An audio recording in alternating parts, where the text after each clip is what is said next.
Welcome to the STARS program, seniors taking active roles in society. And now, here's your host, ANITA FINLEY. And now we have another very special person. And, you know, MICHANNE Davidson, as I have to tell you, not only is she beautiful, but she's so kind and she's so enthusiastic, just like Dr. Merson. I mean, you know, I don't know if it's the female physicians, but I love to be with them. So I want to welcome you to our show this morning, MICHANNE. Good morning. Thanks for having me. Yeah, and it's a little bit traumatic for MICHANNE. MICHANNE lives in Coral Springs, and she actually lives very close to the terrible, horrible, I'll call it a massacre that happened. And she just wanted to share a little bit, and then we're going to go on because she is an audiologist, and she has some very important things to talk about you. She's the owner of Active Life Hearing. But why don't you just start off a little bit about your emotional situation there? Well, 3 children were raised in Parkland, and they went to Stoneman Douglas High School, my youngest, just a few years ago. And I'm sorry, do I need to get this mic closer? Okay. And so we are so connected with many of the families. My daughters babysat 2 of the victims. It's just extremely upsetting to us, and we just, as a mom, I just want to express my condolences to those families. We are all heartbroken and are mourning with you, and it's a sad day. So I just thank you for letting me say that. I just something that we couldn't get off our chest, you know. Well, it's good because so many people are at home feeling that way, and they don't really know anybody. Most people listening, I'm sure, don't know people, but the fact that you're so close, and it's very hard for everybody. But you actually work in an environment where I think you see a lot of people not who've had that kind of horror, but other kinds of horror. I mean, because I know people who don't want to leave their house anymore. They don't want to talk on the phone. They can't hear anything, and they just sit there. And you tell them, no, I don't want to do that. I hear hearing aids don't work. Exactly. They're just completely isolated. And these were vibrant people at one point in their lives, and they just feel reduced to just a life of solitude. And it is so incredibly sad. But in some ways, for me, it's inspiring to me to make a change or help them change their lives. And that's a goal that I look forward to with every patient in that situation. And so tell us why. I know you've been on our show before, but tell us why someone as smart as you could have done anything. Why'd you become an audiologist? Well, it started out with I had my grandmother living with us when we were very young, and she had a severe hearing loss. It was difficult to communicate with her. She had one of those giant hearing aids that made squeaking noises all the time, but didn't help her a whole lot. And that's when I became aware of hearing loss and how isolating it can be. And I couldn't talk to my grandmother. It was very, very difficult. And that's really, I think, where it started. And so, and I'll just ask you, have things changed today? Completely. We have invisible hearing aids today. They rarely make squeaking noises. And do they work? And they work amazing, yeah. They are now all computer chip driven and can very precisely correct hearing loss. And there's no more stigma. I mean, that part's gone. They're the ones that you can barely see are very stylish. They look like Bluetooth devices, and we don't have people anymore that are afraid to wear them. They actually embrace the fact that, wow, I have something that can keep me connected and keep me vibrant and young and active, and I love it. So this is a good time for me to ask you the question because people are saying, yeah, but they cost so much money. And I can go into AARP, and they have these things for $99. Would you please discuss that? My mother tried one of those. It actually worked for 2 whole weeks before it broke down. Those are basic amplifiers. So picture like those little tiny radios that were maybe the size of an old cigarette box, and you would turn the radio on, and it would be crackle, crackle, crackle. You could hear the radio, but not very well. It wasn't clear. Imagine putting that in your ear, huh? Imagine putting that in your ear and then having that $100 go down the drain 2 weeks later because it no longer works. I don't recommend that. hearing aids are medical devices. They need to be fit very precisely for the exact hearing loss that the patient has. They have to be fitted to the size and shape of their ear. You have to look at the dexterity that a patient has. Are they capable of changing batteries? Do they need rechargers? Do you have people that want to connect with iPhones? And there's just so much to it. You just can't buy that off the shelf. Impossible. And the other part that's, I think, so important is to actually be tested properly. Boy, is that true. With new legislation coming out allowing for hearing aids in the future to be purchased over the counter, it's pretty terrifying for me. And I'm going to, if I may, tell you an example. Please. I have had a patient yesterday who, and of course can't mention names, but came in and he had surgery for an acoustic neuroma, which is a slow-growing benign tumor on the auditory nerve. But by the time he was actually tested and it was identified, it had grown so large. In order to remove the tumor, he had lost all of his hearing, and then there was some facial paralysis that was a result as well. And I said to him, I said, well, did you ever have a hearing test? Because this could have been identified maybe 15, 20 years ago. He said, I told my doctors I had ringing in one ear. I told my doctors my balance was a little off. I told my doctors, that sounds were not quite as clear on that side, but no one recommended a hearing test. Can you explain that to me? Why a doctor wouldn't recommend a hearing test? Is it that they're stupid? I don't think it's that they're stupid, but some of those symptoms can occur with the natural aging process. So it's hard to identify, is it a natural process that's occurring for this patient, or is there some medical factor involved? But guess what? It takes a hearing screening to find out. And for instance, at my office, I don't charge for that initial hearing testing. And if I see anything that is unusual, that looks like, yes, we could put a hearing aid to help that ear, but not until you have a medical evaluation. If we see something unusual, you need to see your ear, nose, and throat physician, or I'll refer you to one, or perhaps a neurologist.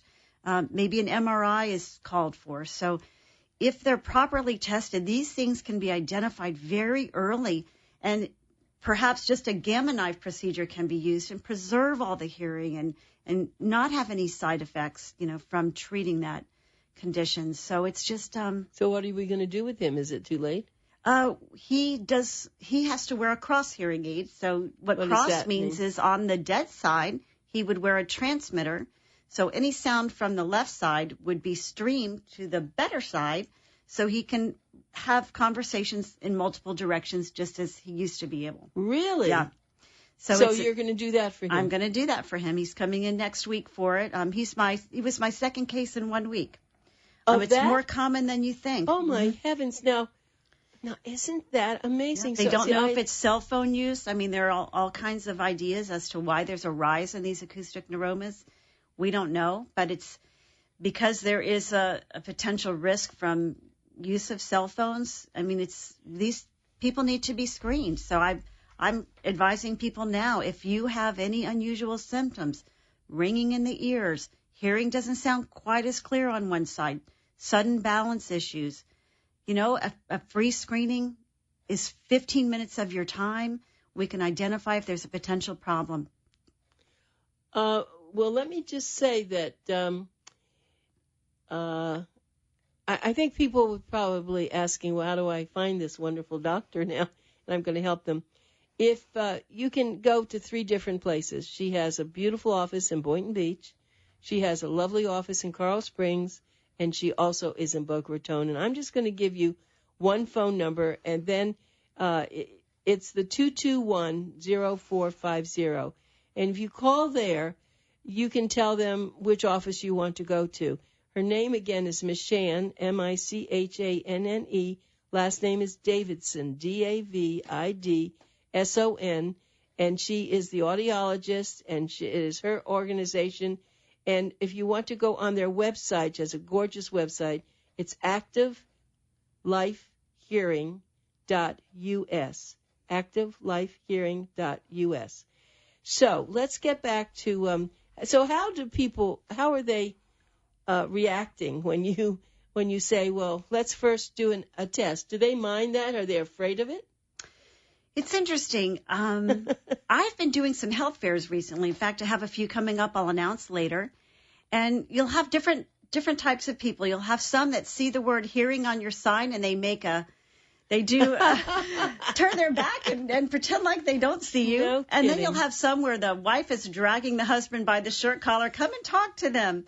So we get all kinds. Some people are afraid, and I feel that in some cases people don't want to admit, maybe I'm starting to get a little older, maybe I have a hearing loss, but that's the stigma I want to help remove. It's slowly disappearing. But again, I would advise that, goodness, if you can correct a hearing problem early, it is so much more advantageous for you, because you will prevent your brain, the neural pathways in the brain, from deteriorating to the point where hearing aids no longer help if you can correct it early. So it's really important to do that. And I would just highly recommend, just don't let it go. Get it checked no matter what. And the wax in your ear. That's another thing. See, now I'm 80 years old. I hear perfectly. Anyway, you look so young. You should see her, guys. Yeah, she it's looks okay. It's 15 all right. Thank years you. younger. No, but the point is that I try to take care of all of my issues. One of which is the wax in your ears. Yes. And I go to an otolaryngologist, and I have him clean out every 6 months. I want it done properly. I want him to look in my ears. Good for you. Because that's what people should do. Because, as you know, people come to you, and if they have wax in their ears, big wax, you can't do anything about it. Cannot do it. They have to go there, then come back, right? Correct. So I would always recommend have their ears screened by their primary care physician prior to the exam, or their ENT. If they can't get to them, of course, I have to check before I test their hearing to see if they're clear. But if they're blocked, then they have to go and come back. And that could be the reason why a lot of people don't hear well, right? Lot of cases like that. I would say maybe 10% of the cases that come in, I have to send them out for cerumen removal. And then they do hear better, don't they? Yes, they do. Sometimes they call me and say, I don't need to come back. I'm good. Okay, but the other thing is, don't try to remove the wax yourself. Why don't you talk about that? Because that's dangerous. For someone it's amazing how many people still jab Q-tips in their ears. Please don't do that. Picture a musket where they used to pack the musket ball in, and it jams that in there. That's what Q-tips do. And I would say the majority of cases of impacted cerumen are from patients using those Q-tips or cotton swabs, jamming that wax in. Wax most of the time will slough out itself, naturally slough out, or it will start at least coming more to the surface, correct? But if you take that Q-tip or the cotton swab, and pack that in, it gets pushed up against the eardrum and can just really become like a hardened plug, very difficult to remove, and they could even damage their eardrum. You get that a lot too. Well, the one thing that I want to do now is get you back to how we started. You started talking about high tech, and you make it sound like if somebody comes in there, they can walk out and they can hear better. No one even knows they're wearing a hearing aid. And how's all this come about? Well, I have partnered with manufacturers to provide demonstration hearing aids that patients can check out like library books. No cost at all. Amazing. And we can test their hearing. We could identify what's an appropriate product for them, program it exactly for their hearing loss, give them some very quick instructions, just enough to get them through that demonstration week. And then we say, go experience hearing again in your own life. Go to your clubs, go to your movies, go to your favorite restaurants, and then come back and tell me what happened next week. It's an amazing experience. I love the stories I get. I'm sure that's true. So let's go back, though. How do you know what they need? How do I know what they need? Well, it's really a series of qualifying questions. I have to find out what their communication difficulties are. Is it communicating with grandchildren, communicating in their business, communicating over the phone? Is television an issue because they watch a lot of television? So I qualify them based upon these questions, and then we look at different options that can satisfy these different issues, and that's how we choose. Okay, but then you have a choice of different hearing aids. How do you know which one is the right one for them? Again, it's questions. So what is your dexterity like? What do you want it to look like? What do you want it to feel like? What type of hearing do you have? Does that limit you what your choices are? So it's a very detailed process. So I have to walk patients through that process very carefully because every case is different, and that's really how we determine it. And you talked about Bluetooth, and I don't know if you really ought to share that for people can actually change what their hearing is hearing by this little gadget like an iPhone, right? Correct. Actually, any smartphone nowadays can control all of the modern hearing aids. They simply download a free app, which we do for them in the office if they don't know how, but please have your password with you when you come in, people. And then they make them very simple. You tap the app, the control comes right up. You can swipe up and down, raise and lower the volume, and do other things. And for those who have iPhones or smartphones where they want to stream their phone calls, we can set it up to stream their phone calls, or if they listen to music or media, stream all those things right into the hearing aids. And I'm telling you, I was shocked when I realized how many people that are 70 and older that are super good with cell phones, smartphones, Sure. iPhones. So they were teaching me some things with their iPhones. I was like, wow, you are really cool. You know, show me how you did that. So it's amazing. This is it's just opened a new world. And you're young, but you're an audiologist for a long time. Boy, you have really seen changes. Gosh, right? 32 years. Do you believe it? I was 22. I'm 56. Is that 32 years? Oh my gosh. Where's the time going? But what has been the biggest change? Let's start off. What was the hearing aid like when you first got into it? Well, they were analog, and when you have an analog system, you cannot precisely tune it. So even though they had fairly small ones back then in the mid-'80s, you could only approximate a person's hearing loss. So it would be like, well, I'm going to give you one that's soft, medium, or loud, a little more treble, a little more bass. But there was absolutely no way to precisely tune it for a hearing loss. So the rejection rate was very, very high. And when you're first out of school and your goal is to help people and help them hear, and every patient you fit says, I can't stand the sound of this, and you had no way to fix it, it was very stressful and frustrating. I was like, maybe I didn't pick the right career. I thought this would be a lot easier than it is. And when the digital age came out, it was like, I can't even explain it. It was a whole new world opened up for me as a provider. And then in the last few years, with the quality and the quick processing that these hearing aids have, even my other audiologists I know, we all look at each other and say, can you believe how good these things are now? They're amazing, amazing. So you don't have any of the response that you had before. It doesn't work. But it does take a person who, it's not like you put it in and then you forget it. Oh, no. It does take a lot of time for you. So you have an interesting proposition for people. And I want you to talk about it because it's unique, and I love that. I do. I love it because it gives so many more people access to good technology, and that's why we call that unbundling. If anyone is reading the Boomer Times article I wrote this month, it describes this process, and it's something new that's occurring in the audiology field. I may be the second or third person in the state of Florida to do this.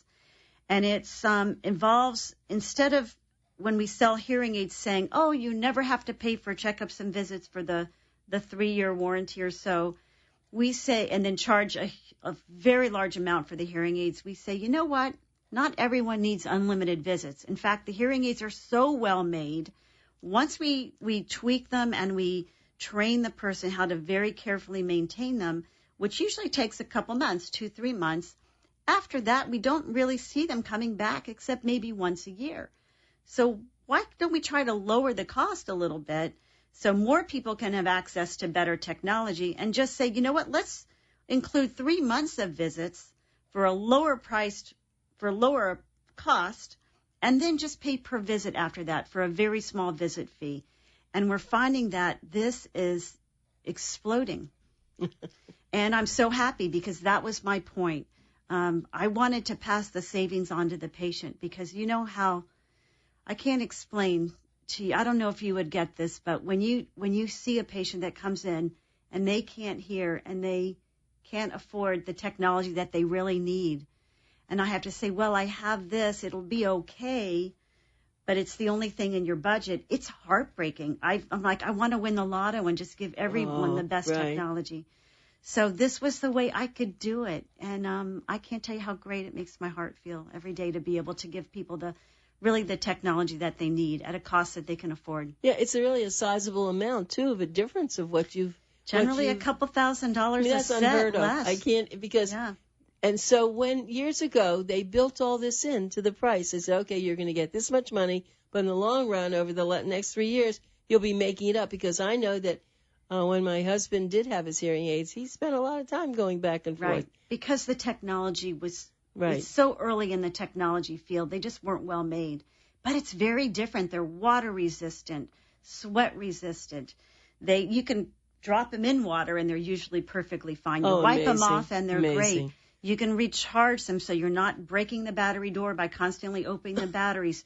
You sit them in a charger and they take care of that. So they just don't require, and they found ways to repel earwax and things that patients can very easily change on their own or come in for a 2-second change if they need help with that. So soon you're going to need another profession.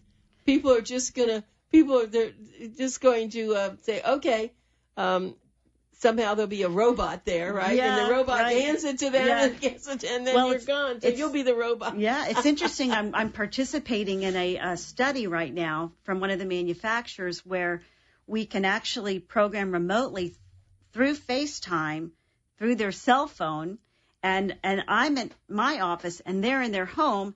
I can type in the changes they need, send it through their iPhone, and they can tell me, I like it, I don't like it, a little more of this, a little more of that. Can you believe that? No. Amazing, yeah. Well, this is so great. I am great. shocked. I'm like, MICHANNE, this is so great. Let me tell everybody again, I am talking to this charming, very intelligent audiologist.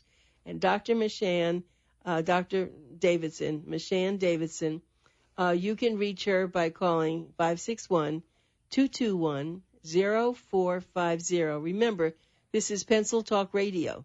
So you got to write these numbers down, 561-221-0450. Now, since we're pretty much all over South Florida, you can see her in Coral Springs, you can see her in Boca Raton, or in Boynton Beach. Just call that number and you will get an appointment. And this is really a wonderful thing that we're doing with you. I guess the other thing that I wanted to ask you about this is years ago they'd have different colors. Do they need different colors now? Not so much because they hide. You can actually hide them in your hairline or behind the ear, so they're virtually invisible. Most of the time we blend it in with hair, eyeglasses, skin. So we kind of match that up with what's back there, and perfect. Yeah, because years ago, I remember a woman, she was 95, and she came into one of those centers, and she definitely needed a hearing aid. And when it came down to it, they thought they had sold her one, and she said, no, I'm not buying it. Why? Because it makes me look old. And, of course, what we all knew is you are old when you can't hear, right? Because she didn't want people to see that. So that's what the companies have really changed that fact that it's not going to do that. Right, but we have some that are cool colors. We have young patients too, so they want cool colors. He's like, I want that bright blue. I had a guy that got purple because I'm a nurse, for a pediatric nurse. I want purple ones on so my kids love me. Yeah. No, that's a good one. That's another topic. Well, MICHANNE, it's just been wonderful having you, and we have some Facebook people watching you, but I have to tell you, you are just a charmer, and I'm so glad that you're helping people. And your story, the first story, is really amazing. So thank you very much. Can I just tell you about my health fairs really quickly? I know we're at the end. Let me just make a quick announcement. We have 3 health fairs coming up in Boynton Beach. We have Tuesday the 20th at Indian Lakes, 9:30 in the morning. Friday the 23rd in Wellington at the Buena Vita neighborhood. And Tuesday, February 27th, Valencia Palms. So I will be there. You can come and meet me, ask me questions. I have lots of information. Stop by and visit. Thank you, MICHANNE. Thanks, Anita.